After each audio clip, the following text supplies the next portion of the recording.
Welcome to Zuda Wuda TV, man. If you're rocking with me, man, hit that like, make a comment, and subscribe, bro. Like, duh. Come on, man. Don't make me pull up, bro. I'm knocking on your door, bro. Subscribe, bro. That's on everything I love when I pray.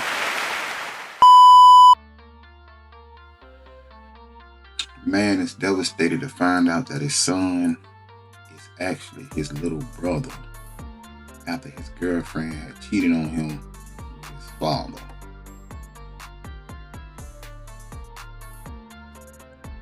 Hold up. Man is devastated to find out that his son is actually his brother. So your daddy smashed your girl? Man, you know what? This sounds like some old Jerry Springer type shit. You know what I'm saying? I don't know, y'all remember Jerry Springer back in the day? He used to have all them wild stories, but come to find out they were fake. A lot of that stuff was staged. But I don't know, is this real, bro? Yo, daddy smashed your girl, and not only did he smash her, he got her pregnant. Not only did he get her pregnant, they was in cahoots.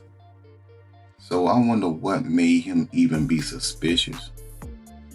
Because it says just found out my son is really my little brother. Get that DNA test, fellas. What is life? Man, I hope bro alright, man, because a lot of men take things differently, man. He might go on that rampage and you know what I'm saying, and be like, hey, everybody gotta go. Everybody gotta go. R.I.P. to you to the upper room. You know what I'm saying? Like, that'll make a man snap. What? I wouldn't even blame him, bro. Like, he snapped. Where's his GoFundMe? I'm sending him something. But I hope he don't do that, man. You know what I'm saying? I hope he move on. But I know what I will do, though. Oh, yeah. That chick, that girl, and my daddy, I'm having their funerals, bro. Like, they dead to me. I can't even R.I.P. to them. Ain't nothing you could tell me. I hold grudges anyway, so Lord gotta help me with that. But, man, just imagine if he wouldn't have went and got that DNA test. I want to know the whole story, though. Like, you looking at her and you looking at him like, man, y'all niggas a little too comfortable in this bit. You know what I'm saying? You pop up at the house and he already there. Like, better what you doing in this bit. You know what I'm saying? You know what I'm saying? Like, I ain't call you. I ain't say I wanted to see you. Oh, son, I just came to check up on you and check up on my grandbaby. Come to find out, nigga, that's your son, bro. This is catastrophic, bro. This is a catastrophe, man. And this usually don't happen on our side. You know what I'm saying? I thought this happened on the other side with Billy Bob and them. You know what I'm saying? I ain't know we get into stuff like this, though. You know what I'm saying? I can see niggas messing with other niggas' girls and something like that, but you messing with your son, girl, bro, and you got her pregnant, man. That's like small town Billy Bob type. You know what I'm saying? Straight, like, you know what I'm saying? Yeah. But I hope, bro, man, move on. Don't do nothing crazy, bro. Just lesson learned. I don't even know, man. I don't even know what to say about it. Like, it ain't really nothing you can tell. You know what I'm saying? Like, that changes everything. Like, I thought this was my son for X amount of years. Look like little bro, look like he about 3 or 5 or something like that. So for 3 to 5 years, oh man, he probably was at the birth. The daddy probably was there too. Like, And this is a whole this an episode or something on some Tyler Perry type. I don't know. This last year for me has been absolutely horrible. I am an entrepreneur and I have been extremely just living in actual poverty. And, I've gotten through that. I lost my dog, my puppy, my baby in August. And, after a really expensive surgery. And I was gonna have to leave everything and move home to Harrisburg with my dad, but I just couldn't do it. And the last minute I figured it out and I was able to stay, and we figured it out in September, but the sequels, they keep happening. And I've been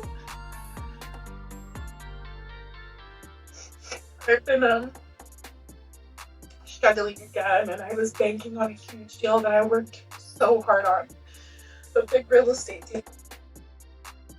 Man, I feel for the sis too, because I'm an entrepreneur too, and that's the thing. A lot of people be talking about that entrepreneur stuff and being their own boss, but man, you got to put that work in, straight up.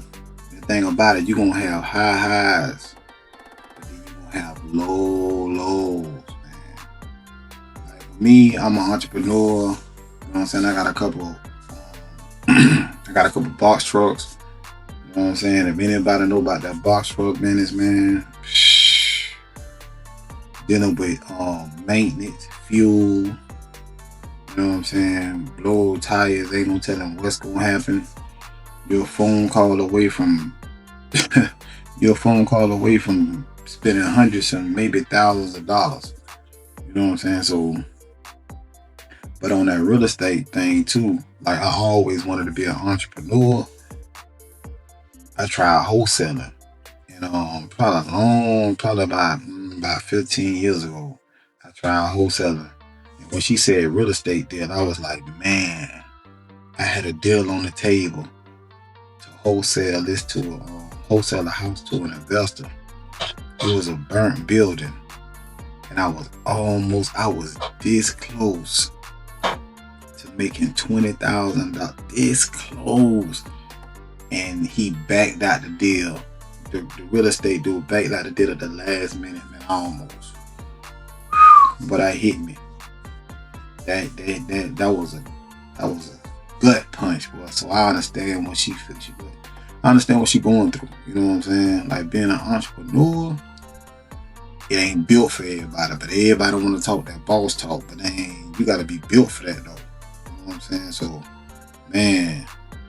That yesterday the girl backed out. We were supposed to close tomorrow. Last minute.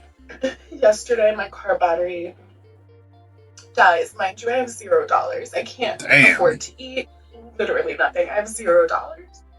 And my car battery died, but I was able to fix it. But then I come out this morning and I have a boot on my car, and it's the same thing that happened in July. And it's just like God continuously is just kicking me when I'm down.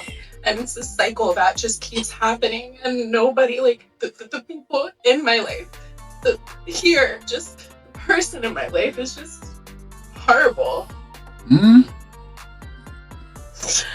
I just can't do it anymore. And I'm making this video because I literally have nothing left to fucking lose, and I don't have anybody to talk to, and I'm just at my wit's end. Like, I don't know how I can keep going. And I just pray that I can look back at this one day and just like, damn, well, that's real though. But I mean, that's the attitude you gotta have though. You understand? Just pray to the Most High that you can be able to, to get through it, and hopefully you can look back at it and laugh. Because I mean, I do that too. You understand? Like when I'm going through something, like when my truck's broke down or things going through, you just gotta, man, I know I know one of these days I'm gonna sit back and be like, man, that shit was ugly, but I made it through, man. But hey, man, hopefully the system, you know what I'm saying, make it through though, for real. Keep your head up, man. The entrepreneurship ain't made for the weak. Yo, like fast food jobs is for people that's 18 or under or still in high school. So you grown and you still work at a fast food job, you don't like to get a bro. Ooh, young blood, that's a hard statement, boy. You young, man.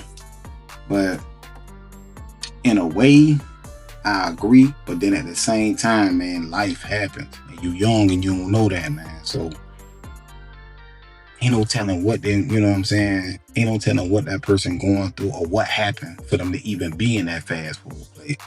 You know what I'm saying? But then on the other hand, I feel you, young blood, because you're supposed to elevate. You know what I'm saying? You're supposed to be, like you say, over 18. But you got some people that's cool and content with that.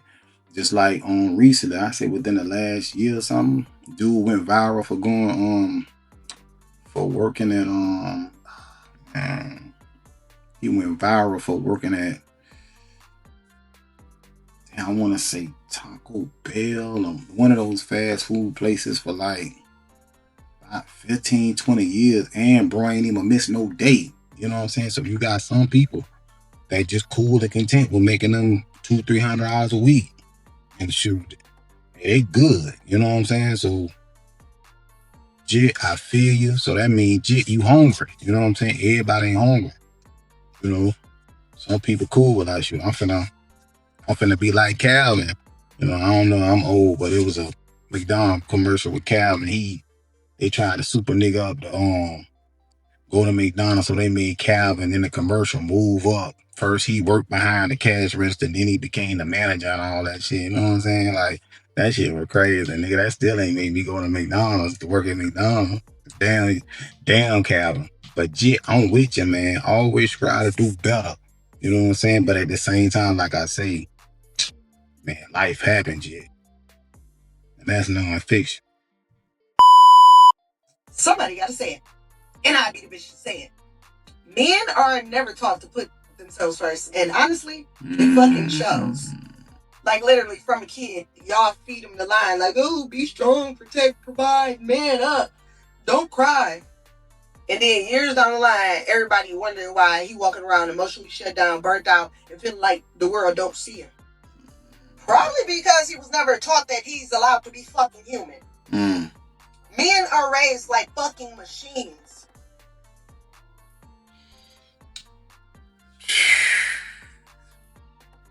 She right though. You know what I'm saying? When she right, she right. I'm gonna let her cook though. Not people with needs. Not human fucking beings with actual fucking needs. Men are raised and told that their value is in what they can give, not who they actually the fuck are. Like for real, he's supposed to sacrifice, show up, love without getting love back, fucking work till he about to break the fuck down, fucking be a rock for everybody around him when he crumbling in the inside. And Lord forbid he gets hyped. Lord forbid he say he not okay. Lord forbid that man say he need help. Then it's like motherfucking taboo. Now y'all want to call him weak. Now you need the man to fuck up. What? I just don't like how the world take from me and take their time, their energy, and their peace, but never shows them how to replenish that shit. Never shows them how to refill. Never. Y'all gotta protect this woman at all costs, cause you already know once this, I'm pretty sure this, I think this already is gonna go viral, and the woman gonna be at her head. They gonna be like, oh, you gonna pick me and all this, but she's speaking everything she's speaking is non-fiction, absolutely correct. You know what I'm saying? There's some men like that's just what we gotta do. It's regular. You know what I'm saying? That's just what we do. We gonna get out there and grind. Well, a lot of us. You got some sorry niggas out here. But the majority of niggas, we gonna get out here and grind. You know what I'm saying? No complaining. It is what it is. That's just what we do. You know what I'm saying? You know, mask our emotions. Cause ain't nobody got time for that. You know what I'm saying? That's real. Shows them how to pour back into their own fucking cup. And that's why you got all these men walking around with fighting silent battles, suppressed emotions, unspoken words, because they don't feel heard. And it's not that they don't have a feeling. It's just that they was trained not to even honor their feelings. They was trained not to give a fuck about how they feel. So if they're trained to not give a fuck about how they feel, why would they think anybody else would give a fuck about how they feel? Especially when people don't give a fuck about how they feel. Right. Like, just imagine how different men would be if they was allowed to be like, this hurt me. I deserve love. You know, I need help. I'm not okay. You know, what if it was all right for them to cry? Just imagine how the world of men would be if they was allowed to show emotion without being called weak. Imagine the men that was taught to actually prioritize themselves and have compassion for themselves. Imagine if men were actually cared for and not just relied on. Imagine a man that could actually be vulnerable and wasn't shamed for it. These men are not ATMs. They're not fucking fix-it machines. They're not fucking robots, bro. They are actually people that deserve some grace and softness and love and understanding and all the shit that bitches expect them to give them. Why the fuck is that so motherfucking hard? Hold up, who is this lady? Because apparently she didn't crack the code. You know what I'm saying? It's like, I can't even argue with nothing what she said. Everything she said is on point. You know what I'm saying? Either we Mr. Fix-It, ATMs, the rock that everybody lean on. But I don't know. I didn't become accustomed to that. So, I mean, some men can handle it, some men can't.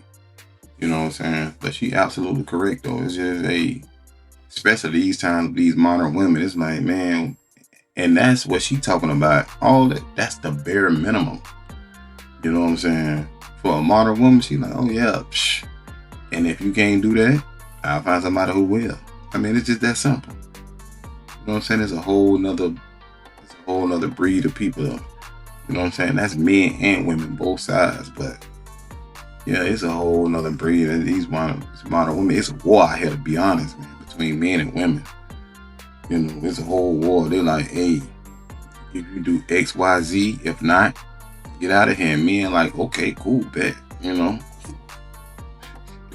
But she 100% correct though. Absolutely. I don't know who she is, but shout out to her. I don't know. But y'all need to appreciate these men a lot more. And don't shoot the fucking messenger, bitch. Yeah. Final words, man. But yeah, she cooked. She on fire. Enough said. All women say they want a good man until they actually meet one and realize they're not equipped to handle him. A good man is not convenient. He doesn't bend to accommodate chaos. He doesn't rearrange his values because you're emotional. A real good man has discipline, boundaries, and priorities that don't shift based on your mood. And this is where women get confused. When you've never met emotional maturity, you misread everything. You call him cold because he won't tolerate drama. You call him selfish because he protects his peace. You label him detached because he refuses to beg for your approval. But that's not coldness. That is self-respect. A man who knows his worth doesn't move from insecurity. He moves from conviction. Good men don't chase drama. They don't chase chaos. And they sure as hell don't chase women who weaponize emotion. They build, they lead, they create order. Most women aren't ready for the responsibility that comes with a stable man because stability doesn't feed your need for emotional roller coasters. It doesn't scratch that itch for unpredictable validation. For women raised in dysfunction, peace feels boring until you lose it. A good man. That's bars. She said for women that grew up in dysfunction, peace feels boring until you lose it. And you hear a lot of women saying that too, like, oh, he boring. So pretty much the man just do the same thing every day, pay the bills, handle the business, you know what I'm saying? And it becomes repetitive, you know? They're like, oh, I need some excitement and all that. Then you get the nigga excitement, but the nigga excitement, he ain't got shit. But excitement. You know what I'm saying? So, man, she cooking. I ain't even gonna lie. Man requires partnership, respect, and a woman who's emotionally regulated, not reactive, not reckless. Stay solid. Good men don't bend, they build. And the right woman rises to meet